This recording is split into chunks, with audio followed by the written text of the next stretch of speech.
Hey everybody, today we're going to take a look at my Honda GX630 Repower in my 1985 John Deere 318. 400 plus hours and more than 10 years later.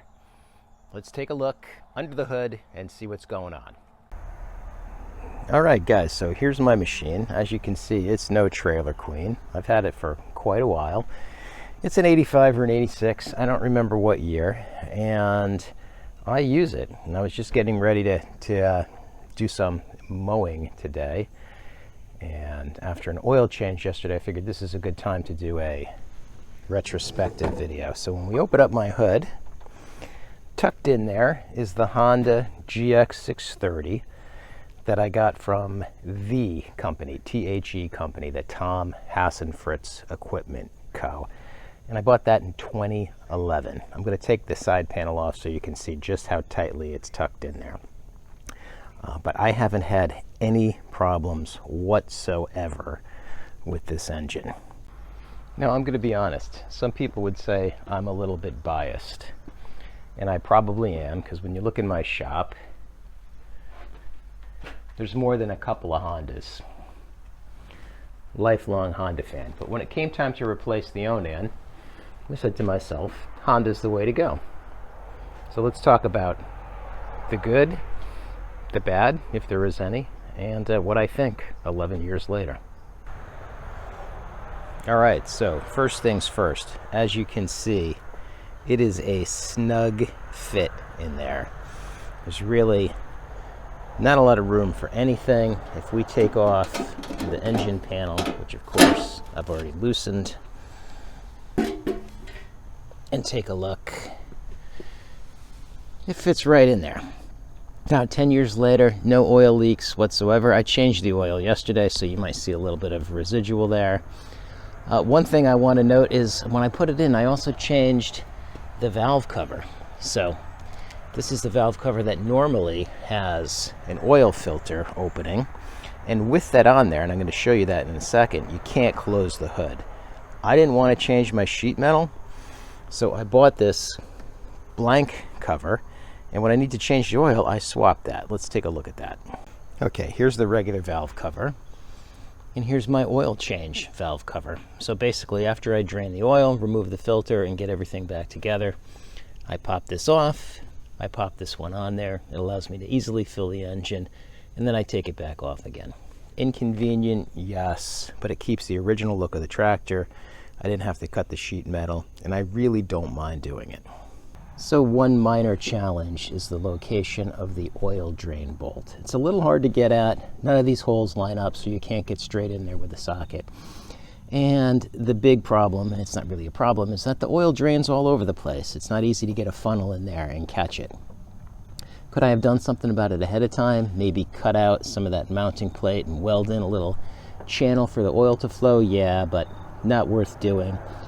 And changing the oil on schedule, it makes a little bit of a mess, but it hasn't been a problem. Thought it was worthwhile to point it out.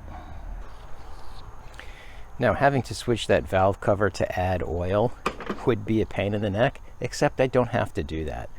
I change the oil very regularly. I think I'm a little bit ahead of the maintenance schedule, and this engine just does not burn oil. So that has not been a problem 400 hours later.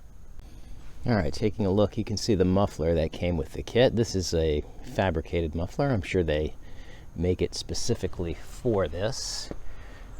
I put it in the way that it came. It's a little bit long, sticks out the side, but I couldn't be bothered to change it, and it works absolutely fine. Wiring is a little bit tight. I've got a starter improvement kit in there. And I also installed this normally open relay you can see in there. And I've got a video from 11 years ago that talks about why I needed that. Other than that, this is exactly the way that it came, and I haven't changed anything. Now, you may be asking yourself, what do I do with this tractor, and what did that 400 plus hours entail? So I live on 2 acres. There's a lot of lawn, and I mow this every week, so that adds up. I also in the winter run a Model 49 snowblower, and I do my driveway, which is, I don't know, 200 feet long.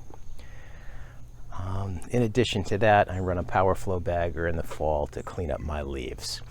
I have had zero issues with this setup.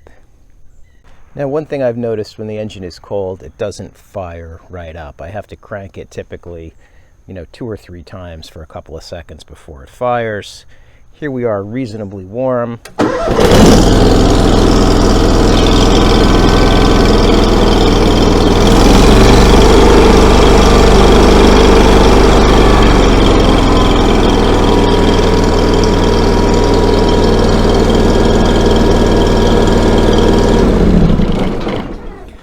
And it runs really well. It's got that typical Honda purr and reliability. So 11 years and 400 hours later, where does that leave us? Great investment from my perspective. I think the kit cost me $1,600 when I bought it. I think it's about $2,200 or $2,300 now. And it just gives you a brand new tractor. If everything else is sound, it's worth doing. I had some of my friends ask me, well, geez, why don't you just go down to the big box store and buy a lawnmower? Don't want a lawnmower, don't need a lawnmower. This made my, at the time, 25-year-old tractor run like new again. And I fully expect to get another good 10 years out of this. So if you're thinking about a Honda Repower in your old John Deere, regardless of who you get it from, although the company worked out great for me, I highly recommend going with the Honda GX series. No issues whatsoever. Thanks for watching. Have a great day.